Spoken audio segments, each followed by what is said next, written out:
History ടിപ്സിൻ്റെ പുതിയ എപ്പിസോഡിലേക്ക് എല്ലാവർക്കും സ്വാഗതം. സതീഷ് ചന്ദ്രയുടെ മധ്യകാല India, medieval India of Satish Chandra, ഈ ടെക്സ്റ്റ് ബുക്കിലെ പാഠഭാഗങ്ങളിലൂടെയാണ് നമ്മൾ പോകുന്നത്. ഇപ്പോൾ ചരിത്രത്തെ അടുത്തറിയുക എന്ന് പറഞ്ഞാൽ നമ്മുടെ ഇന്ത്യയെ തന്നെ അടുത്തറിയുക എന്നാണ് ഇതിൻ്റെ അർത്ഥം. ചരിത്രത്തെ സൂക്ഷ്മമായിട്ട് വിശകലനം ചെയ്തിട്ട് ചരിത്രകാരൻ്റെ യഥാർത്ഥ അന്വേഷണ ത്വരയോടെ ചരിത്ര സംഭവങ്ങളെ കോർത്തിണക്കി ഇന്ത്യയുടെ മധ്യകാലഘട്ടത്തെക്കുറിച്ച് അറിവ് തരുന്ന ഒരു ചരിത്ര സഹായിയാണ് സതീഷ് ചന്ദ്രയുടെ മധ്യകാല ഇന്ത്യ എന്ന് പറഞ്ഞ ഈ ഒരു പുസ്തകം. ഇതിൻ്റെ ഫസ്റ്റ് ചാപ്റ്റർ നോക്കാം നമുക്ക്. ഇന്ത്യയും ലോകവും എന്നാണ് ചാപ്റ്ററിൻ്റെ പേര്. 8ാം നൂറ്റാണ്ടിന് ശേഷം യൂറോപ്പിലും ഏഷ്യയിലും പല സുപ്രധാന മാറ്റങ്ങൾ സംഭവിക്കുന്നുണ്ട്.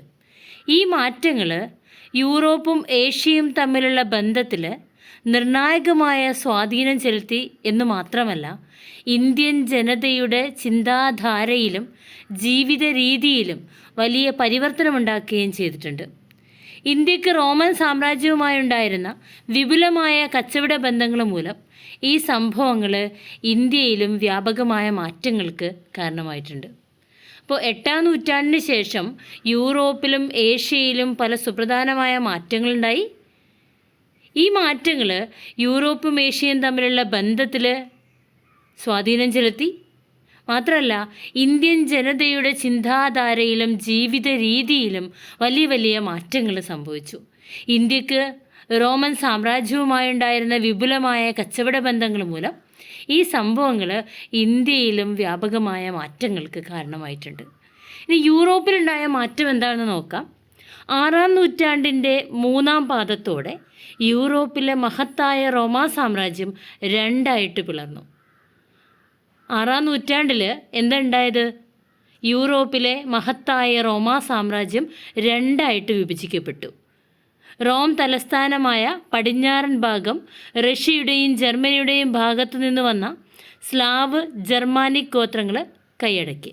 ഇപ്പോൾ റോമൻ തലസ്ഥാനമായി ഉണ്ടായിരുന്ന പടിഞ്ഞാറൻ റോമൻ സാമ്രാജ്യം റഷ്യയുടെയും ജർമ്മനിയുടെയും ഭാഗത്തു നിന്ന് വന്ന സ്ലാവ് ജർമാനിക് ഗോത്രങ്ങൾ കൈയടക്കി.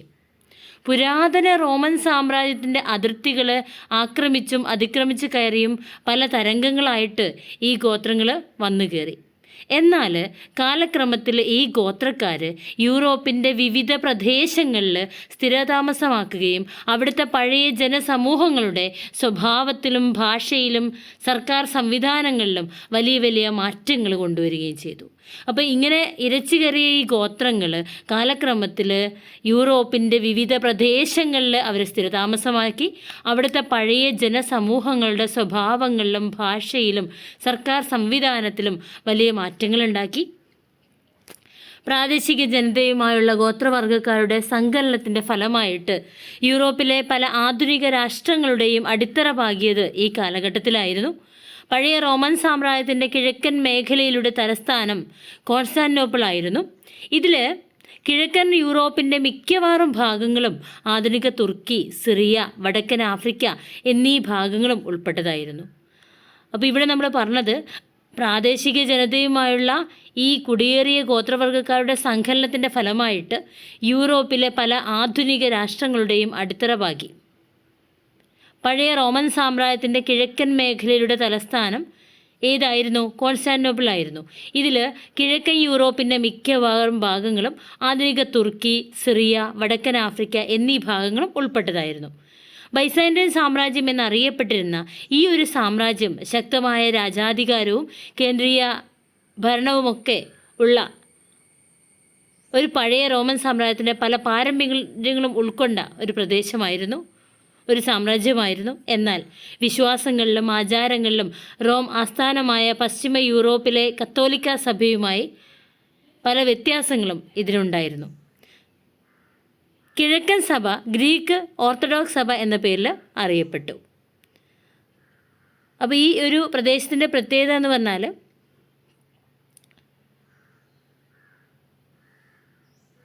ബൈസാന്റൈൻ സാമ്രാജ്യം എന്നറിയപ്പെടുന്ന ഈ ഒരു പ്രദേശം ശക്തമായ രാജാധികാരവും കേന്ദ്രീകൃത ഭരണവുമടക്കം പഴയ റോമൻ സാമ്രാജ്യത്തിൻ്റെ പല പാരമ്പര്യങ്ങളും പിന്തുടർന്നിട്ടുണ്ടായിരുന്നു. എന്നാൽ വിശ്വാസങ്ങളിലും ആചാരങ്ങളിലും റോം ആസ്ഥാനമായ പശ്ചിമ യൂറോപ്പിലെ കത്തോലിക്ക സഭയുമായിട്ട് വ്യത്യാസങ്ങൾ പുലർത്തിയിട്ടുണ്ടായിരുന്നു. കിഴക്കൻ സഭ ഗ്രീക്ക് ഓർത്തഡോക്സ് സഭ എന്ന പേരിലായിരുന്നു അറിയപ്പെട്ടിട്ടുണ്ടായിരുന്നത്. ബൈസാന്റിയൻ ഭരണാധികാരികളുടെയും ഗ്രീക്ക് ഓർത്തഡോക്സ് സഭയുടെയും ശ്രമഫലമായിട്ടാണ് റഷ്യയിൽ ക്രിസ്തുമതം പ്രചരിച്ചത്. ബൈസാന്റിയൻ സാമ്രാജ്യത്തിൻ്റെ ഭാഗമായിരുന്ന ആധുനിക തുർക്കിയും സിറിയയും ഗ്രീക്ക് ഓർത്തഡോക്സ് സഭയെ അംഗീകരിച്ചു. പടിഞ്ഞാറൻ പ്രദേശത്തെ റോമൻ സാമ്രാജ്യത്തിൻ്റെ പതനത്തിന് ശേഷവും ഏഷ്യയുമായിട്ട് വ്യാപാര ബന്ധങ്ങൾ തുടർന്ന ബൈസാന്റിയൻ സാമ്രാജ്യം വളരെ വിപുലവും വികസ്വരവുമായിട്ടുള്ള പ്രദേശവുമായിരുന്നു. ഇവിടെ നമ്മൾ പറഞ്ഞത് ബൈസാന്റിയൻ ഭരണാധികാരികളുടെയും ഗ്രീക്ക് ഓർത്തഡോക്സ് സഭയുടെയും ശ്രമഫലമായിട്ടാണ് റഷ്യയിൽ ക്രിസ്തുമതം പ്രചരിച്ചത്. ഇപ്പം ബൈസാന്റിയൻ സാമ്രാജ്യത്തിൻ്റെ ഭാഗമായിരുന്ന ആധുനിക തുർക്കിയും സിറിയയും ഗ്രീക്ക് ഓർത്തഡോക്സ് സഭയെ അംഗീകരിക്കുന്നുണ്ട്. പടിഞ്ഞാറൻ പ്രദേശത്തെ റോമൻ സാമ്രാജ്യത്തിൻ്റെ പതനത്തിന് ശേഷവും ഏഷ്യയുമായി വ്യാപാര ബന്ധങ്ങൾ തുടർന്ന ബൈസാന്റിയൻ സാമ്രാജ്യം വളരെ വിപുലവും വികസ്വരവുമായിരുന്നു. പിന്നീട് സിറിയയും ഈജിപ്തും കീഴടക്കിയ അറബികൾ സ്വായത്തമാക്കിയ ഭരണ സാംസ്കാരിക പാരമ്പര്യത്തിന് ഇവർ തുടക്കം കുറിച്ചു. അവർ ഗ്രീക്കോ റോമൻ നാഗരികതയും അറബ് ലോകവും തമ്മിൽ ബന്ധിപ്പിക്കുന്നതിൽ നിർണായകമായ പങ്കുവഹിച്ചു. പിന്നീട് പാശ്ചാത്യ നാടുകളിൽ ഗ്രീക്ക് പഠനത്തെ സഹായിക്കുകയും ചെയ്തു. 15-ാം നൂറ്റാണ്ടിൻ്റെ മധ്യത്തിൽ തുർക്കികൾ കോൺസ്റ്റാന്റിനോപ്പിൾ കീഴടക്കിയതോടുകൂടി ഈ ഒരു സാമ്രാജ്യം അപ്രത്യക്ഷമാവുകയാണ് ചെയ്തത്.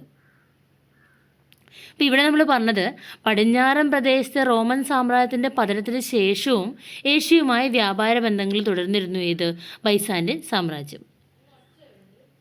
പിന്നീട് സിറിയയും ഈജിപ്തും കീഴടക്കിയ അറബികൾ സ്വായത്തമാക്കിയ ഭരണ സാംസ്കാരിക പാരമ്പര്യത്തിന് ഇവർ തുടക്കം കുറിക്കുന്നുണ്ട്. അവർ ഗ്രീക്കോ റോമൻ നാഗരികതയും അറബ് ലോകവും തമ്മിൽ ബന്ധിപ്പിക്കുന്നതിൽ നിർണായകമായ പങ്ക് വഹിക്കുന്നുണ്ട്. മാത്രമല്ല പാശ്ചാത്യ നാടുകളിൽ ഗ്രീക്ക് പഠനത്തെ സഹായിക്കുകയും ചെയ്യുന്നുണ്ട്. 15-ാം നൂറ്റാണ്ടിൻ്റെ മധ്യത്തിൽ തുർക്കികൾ കോൺസ്റ്റാന്റിനോപ്പിൾ കീഴടക്കിയതിന് ശേഷം ഈ സാമ്രാജ്യം അപ്രത്യക്ഷമാവുകയാണ് ചെയ്തിട്ടുള്ളത്. അപ്പോൾ പാശ്ചാത്യ രാജ്യങ്ങളിൽ റോമാ സാമ്രാജ്യം തകർന്നതോടുകൂടി പടിഞ്ഞാറൻ യൂറോപ്പിൽ നഗരങ്ങൾ ഏതാണ്ട് ഇല്ലാതാവുകയും വിദേശ ആഭ്യന്തര വ്യാപാരങ്ങൾക്ക് തിരിച്ചടി നേരിടുകയും ചെയ്യുന്നുണ്ട്. പാശ്ചാത്യ രാജ്യങ്ങളിൽ റോമാ സാമ്രാജ്യം തകർന്നതോടുകൂടി പടിഞ്ഞാറൻ യൂറോപ്യൻ നഗരങ്ങൾ ഏതാണ്ട് ഇല്ലാതായി. വിദേശ ആഭ്യന്തര വ്യാപാരങ്ങൾക്ക് അത് തിരിച്ചടിയായി.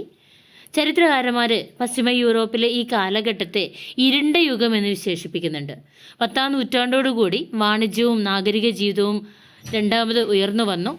12-ാം നൂറ്റാണ്ടിനും 14-ാം നൂറ്റാണ്ടിനും ഇടയിൽ പടിഞ്ഞാറൻ യൂറോപ്പ് ഉന്നതമായ അഭിവൃദ്ധി കൈവരിച്ചു.